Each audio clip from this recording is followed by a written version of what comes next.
अस्सलाम वालेकुम जी। उम्मीद है तमाम लोग ठीक ठाक होंगे, खैर खैरियत से होंगे। मैं ठीक ठाक हूँ अल्हम्दुलिल्लाह। ये वीडियो बड़ी इंपॉर्टेंट है क्योंकि मैं तुम लोगों को मोटिवेट करने वाला हूँ कि तुम लोगों को यूएई क्यों आना चाहिए। आई टोटली अंडरस्टैंड कि इस वक्त ना वीज़ाज़ की बहुत ज़्यादा प्रॉब्लम्स चल रही हैं पाकिस्तानियों के लिए। विज़िट वीज़ा लेना थोड़ा सा मुश्किल हुआ है। ऐसा नहीं है कि वो बैन है, बट रिजेक्शन रेशो बहुत ज़्यादा है। मैंने कल की वीडियो में भी बात की थी। आई टोटली अंडरस्टैंड, लोगों को बहुत ज़्यादा तंगी हो रही है इस चीज़ से, but please please still I still want you to try to come over hair.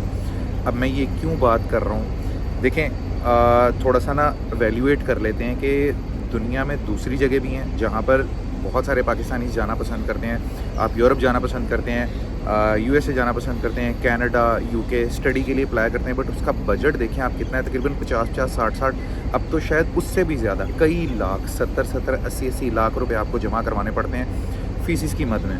फिर आपको अपनी डिग्रीज अटेस्ट करवानी पड़ती है, जो यहाँ पे आपकी सर्टिफिकेशंस हैं, वहाँ पर एडमिशन करवाने पड़ते हैं। फिर आप जाते हो वहाँ पे आप अपने तकरीबन 10-12 घंटे आप अपनी पढ़ाई में गुजारते हो। फिर आपको 2 से 4 घंटे मिलते हैं जिसमें आप जो है जॉब करते हो और पर आवर के हिसाब से डॉलर कमाते हो। डेफिनेटली डिफ़िकल्ट होता है, ट्रिकी होता है, और किसी भी शख्स के पास ना 50, 60, 70 लाख रुपया इतनी आसानी से नहीं होता। बट अगर उसके एवज़ में यूएई को काउंट करूँ, यहाँ पर आना स्टिल अभी भी आसान है।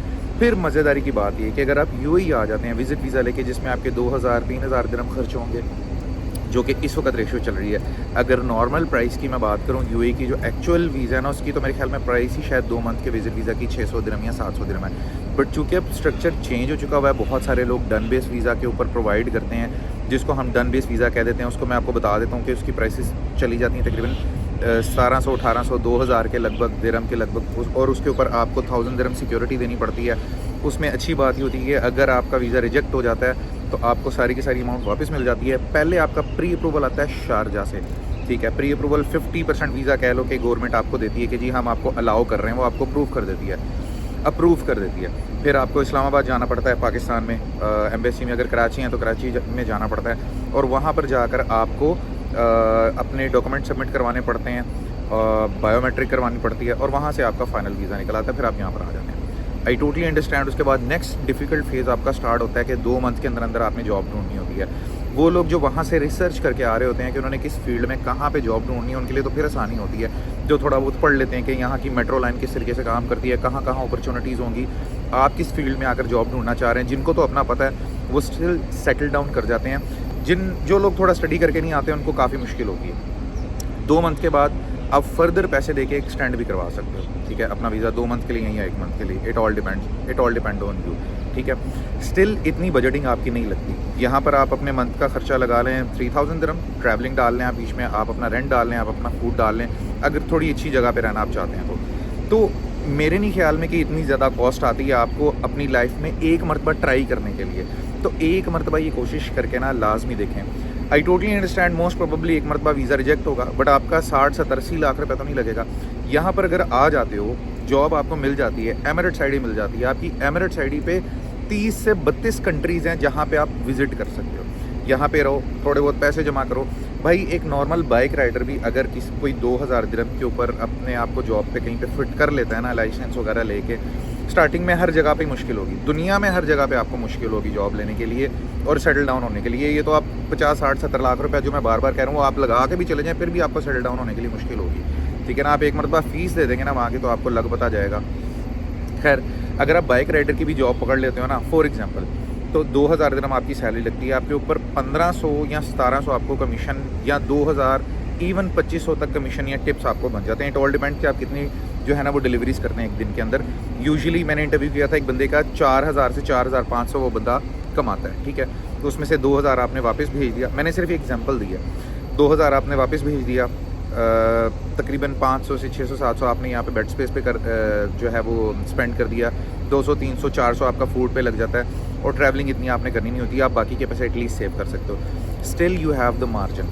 स्टिल बाद में आके लेटर ऑन अपनी जॉब चेंज कर लो, 1 साल 2 साल ठहरने के बाद आपके पास लॉन्ग लास्टिंग मार्जिन आ जाता है। फिर 6-7 साल 8 साल 10 साल बाद जब पाकिस्तान जाना है वापस अपने आप को रखने, तो आप अपने आप को सेटल डाउन करने, तो आप इतने पैसे जमा करके जाते हो कि अपने आप को ना एक बेहतरीन लाइफ वहाँ पे गुजार सकते हो। बल तो फिर लोग वापस जाते नहीं हैं। लेकिन अगर यहाँ पे आ गए तो एब्सकॉन्डिंग में नहीं रुकना मेरे भाई, अपने आप को ओवर स्टे नहीं करना। अगर विजिट वीज़ा के ऊपर आ गए हो तो अगर मार्जिन ख़त्म हो रहा है, आपका विजिट वीज़ा ख़त्म हो रहा है, फिर भी आपके पास प्लस पॉइंट ही है, वापस चले जाते हो तो आपके पास दोबारा चूँकि रिकॉर्ड आ जाता है, यूएई को भी पता होता है कि भाई बंदा आया था वापस चला गया 2 मंथ के अंदर अंदर, तो दोबारा वीज़ा लगने के चांसेस दोबारा ज़्यादा होते हैं। अगर एब्सकॉन्डिंग में आ जाओगे, ओवरस्टे हो जाओगे, तो भाई आपका पासपोर्ट रिकॉर्ड जो है ना वर्ल्ड वाइड ही ख़राब हो जाएगा। गल्फ़ कंट्रीज वैसे ही आगे तकरीबन एक साथ होने वाली हैं, 6-7 कंट्रीज़ में आपका एक ही यूनिफाइड नंबर चलेगा जो आपके विजिट वीज़ा के ऊपर होता है। तो अगर आप एक वीज़ा के ऊपर यहाँ पर यूएई में ओवरस्टे हो गए हैं तो 6-7 आपकी 6 कंट्रीज़ हैं, ठीक है, जो गल्फ़ रीजन की हैं, कुवैत, ओमान, कतर,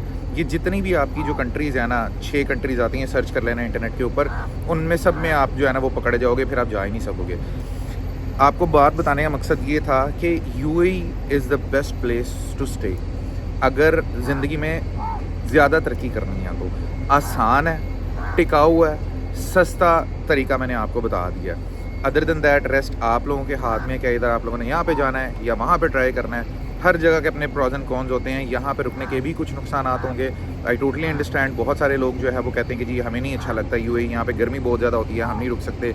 बट यहाँ से पाकिस्तान भी तो कितना करीब है ना, आना जाना, टिकट्स भी सस्ती हैं, वीज़ा भी सस्ता है। फिर वहाँ अगर आप चले जाते हैं यूएसए, कनाडा, कहीं और चले जाते हैं तो वहाँ से पाकिस्तान जाना कई साल लग जाते हैं। हर तरह के अपने प्रॉज एंड कॉन्स हैं। मुस्लिम कंट्री है, यहाँ पे आपको आपका अपना मज़हब है, उसकी भी आपको जो है वो चीज़ें मिल जाती हैं, देखने को करने को मिल जाती हैं। खाने में कोई हराम हलाल के मसले नहीं हैं, वहाँ पे आपको प्रॉब्लम्स आती हैं।